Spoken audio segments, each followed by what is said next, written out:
Spirit Stories, Friends in High Places by Kim Scher. This book came to me as most every idea does, through my friends. I've been aware of spirit now since the year 2000. I mean when I say aware, that I consciously began to know that I am never alone and that I have much help from the other side continuously. We all do. This realization really hit home to me when I started communicating with my spirit guides and deceased loved ones through mediumship work. Since that time, I've continued contact and have successfully connected hundreds of people to their loved ones in spirit through private readings, seances, spirit circles, and even, over the last decade, via the internet, sending readings directly to people's email addresses without ever meeting them or knowing any information. This has deepened my understanding of how we can connect with spirit and how spirit connects with us, and how there really is no need for being in the physical presence of another, because the energy is everywhere and spirit is everywhere, and we are all connected. When I was learning this, I was successfully connecting people, but then I also understood that I wanted to teach others how to connect with spirit themselves without the use of a medium. Not the best business idea, you would say.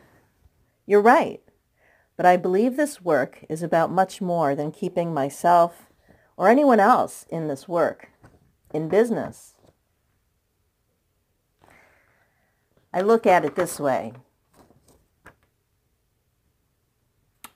I believe connecting to the other side and accessing direct guidance from heaven is not a talent or gift that a rare few of us possess. With persistence and spiritual discipline, anyone can connect to heaven. As people, we have throughout history made the same mistake when it comes to our spirituality. We hand it over to someone else. No one can give you direct contact with the divine better than yourself. I believe the reason most people do not empower themselves spiritually is either they truly do not believe they can, or it is easier to let someone else do it for them. I compare the process of assessing heavenly guidance to gardening.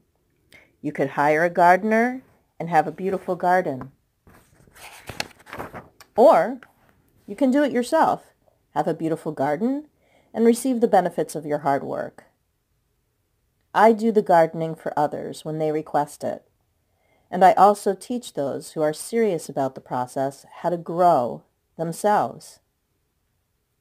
Before we are born, we are spirit, with a desire to have an experience on earth and in the flesh. We choose all of the circumstances of our life to come, the good, the bad, and the significant. We create a blueprint of our life's trials and tribulations, all designed to help us grow. By experiencing all the ups and downs from our earth walk, we start to evolve. We learn lessons of love and forgiveness. We understand karma and realize that every thought, word, and deed affects not only us, but all those we connect to in this life. We decide exactly which lessons we need to experience, and we have hope that when we return to the earth with no memory of the life between, we will pass these tests we have set up for ourselves. And so the play begins. But why can't we remember? Well, we wouldn't want to rob ourselves of the experience of life, now would we? We wouldn't want to rob ourselves of finding the answers to the questions. Who am I? Why am I here? What is my purpose? Where did I come from? And where am I going? What is really going on here? We have come here to experience and wonder and learn. And although I too wish I already knew, I realize that life, could not really work if I already knew all the answers.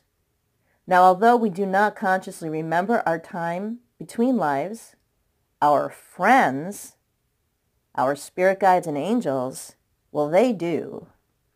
These entities watch and guide us from the other side and help us stay on course.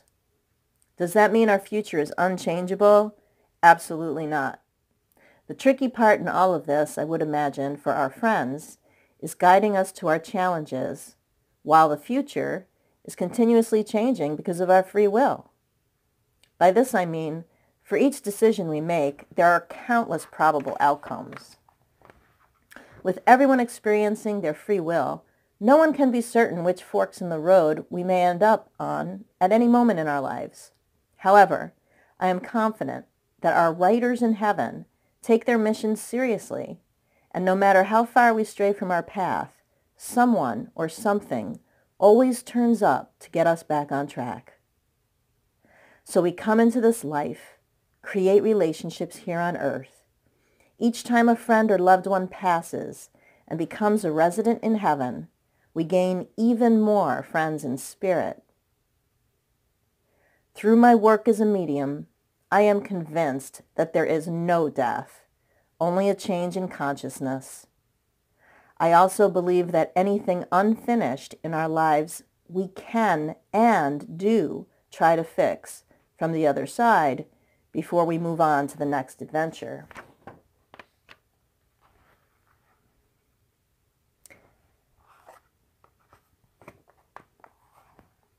When I started doing this work, I would say simply this. On the earth plane, we are in a physical dimension. Here we do most of our work by the use of our 5 senses, because this helps us function in this dimension. But in the astral plane, the place that we imagine we go to after death, the place that is invisible to our eyes, to our sight, the astral plane, we will call it. We have the freedom of spirit, and we are not confined to the physical limitations of the earth plane. As spirit, we are telepathic, and we can travel at the speed of thought. We can be anywhere, anytime, and visit anyone just by thinking of them, just by feeling them, just by having that heart-centered connection with them. After all these years of work, I truly believe that spirit is connected to each other. We are all connected to each other by the heart. Love is what keeps the communication line open. And the stronger and truer the love, the stronger the communication with spirit.